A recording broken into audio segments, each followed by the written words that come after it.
So with me now, Oleksii Goncharenko. You are a member of the Congress, but you're also a member of the Ukrainian Verkhovna Rada, and you are the Secretary of the Parliamentary Committee on State Building, Regional Policy and Local Self-Government. Absolutely right. Thank you.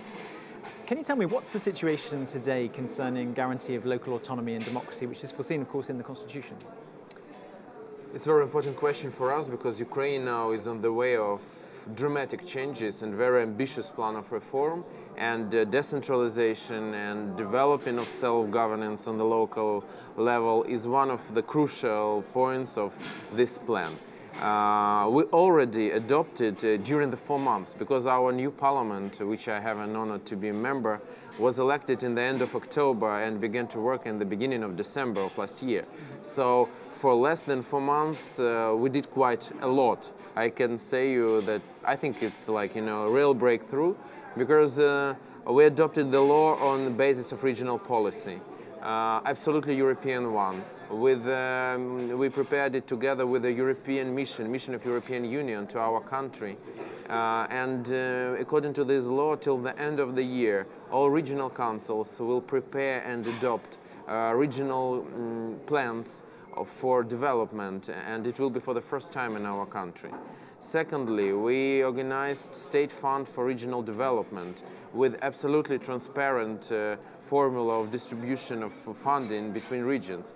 Because before it was made manually by the government, and it was the space for manipulations, political influence, and even corruption. Today it's absolutely transparent. The only thing on which it is based, the distribution, is the quantity of population in the region. So it's transparent and open. Thirdly, we already adopted the law on voluntarily amalgamation of local communities. Amalgamation of local communities. Because it's very important for us. We have in Ukraine more than 10,000 of local communities, but majority of them are insufficient financially, and they cannot be sufficient because they are very small, they have no economical activity, and so on and so on.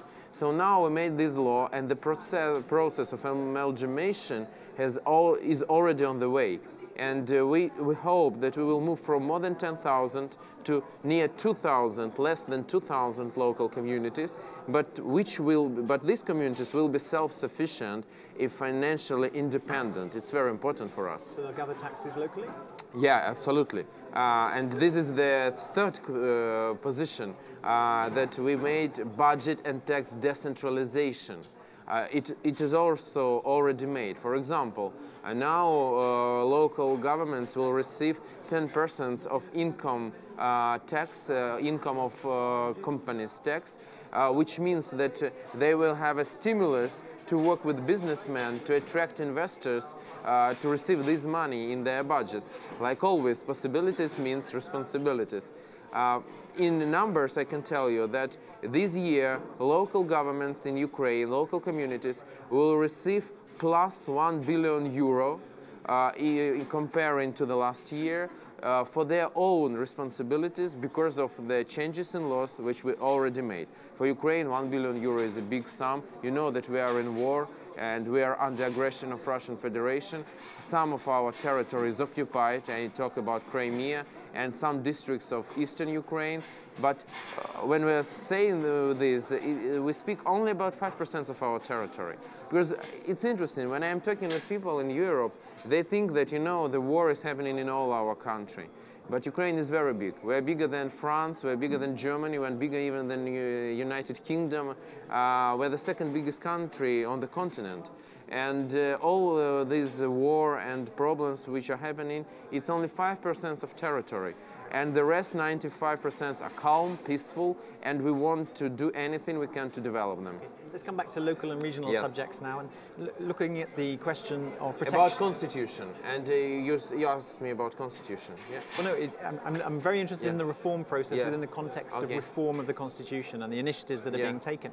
And in particular, when we talk about protection of regional and local minority languages, what's being done then to protect regional and minority languages in accordance with the Charter, of course, on protection of regional and minority languages? Thanks for this question. It's very important for us because unfortunately this issue sometimes is used for manipulations, especially from Russian propaganda, that there are some suppression of people, Russian speaking and so on and so on. First of all, I'm Russian speaking myself. I'm from Odessa. Before being elected to the parliament, I was regional councillor of Odessa Regional Council. I was vice president, then first vice president, and then the president of regional council. I was born in Odessa and I'm Russian speaking. Interesting that my second education, it was in Moscow. So I can tell you that there is any suppression of minorities in Ukraine. About languages, we have a law which is called about using of languages in Ukraine. And it gives an opportunity for regional council and local councils to give a status of regional language, official regional language, to any other language besides state language Ukrainian. And Odessa Regional Council, in which I was at this time, made this decision. And in our region, Russian language is regional. And in all regions of Ukraine where we have many Russian speakers, in all regions there is this decision. And this law was not changed. It wasn't cancelled after the revolution, nothing, because there are some manipulation around this. It wasn't changed at all. So this law is working. This law is absolutely under the European Charter for defending of languages of minorities. So there is any problems with this. Is it sufficient to ensure the protection of regional local minority languages? Yes, absolutely efficient. We have, I can tell you that 70% of media in Ukraine, of mass media, is in Russian language. I can tell you that there is no problem with languages in Ukraine. This is very important for us. And one more word about constitution. All things about local government and autonomy of local government and principle of subsidiarity, which we are trying to use now in our country, and the defense of local languages, all of this, I hope, will be in the constitution after the changes which will be made. It is now in our constitution, but I hope it will be strengthened during the process of changing the constitution. We are now at the beginning of this process. President organized constitutional committee on March 3. This committee already has begun to work, and we are waiting for the results. And I hope that this year, because according to Ukrainian constitution, for changes in constitution, we need 2 consecutive sessions of the parliament. So I hope that till July we will have the first session, and in September, October, that will be the second session, where we will adopt finally these changes to constitution. Okay, thank you very much. Let's just have a quick word then about criteria for standing for local elections. I believe that you've been looking at the way that it's done in different countries. Can you tell me more about that? Thank you. I worked for 4 years in the Congress of Local and Regional Authorities of the Council of Europe, and I am a member of Governance Committee. And almost 2 years ago, it was discussed on our committee that there is an issue that in different countries, members of the Council of Europe, there are different criteria for persons to take part in local elections.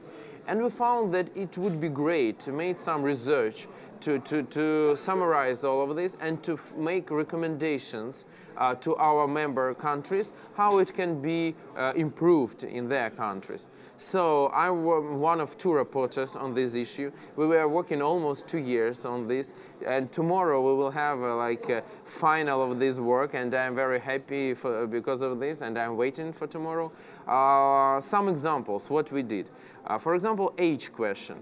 In majority of countries, members of the Council of Europe, the minimum age to take part in elections, local elections, is 18 years. And there is no maximum age.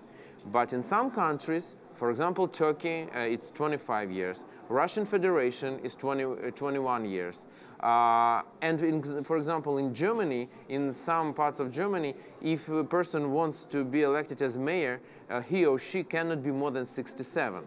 We think And it was the idea and our ideology of our report is ideology of our report, and I hope of the decision of the Congress, if it will be adopted tomorrow, that we need to take out all barriers. We need to encourage people to take part in local elections, in local democracy.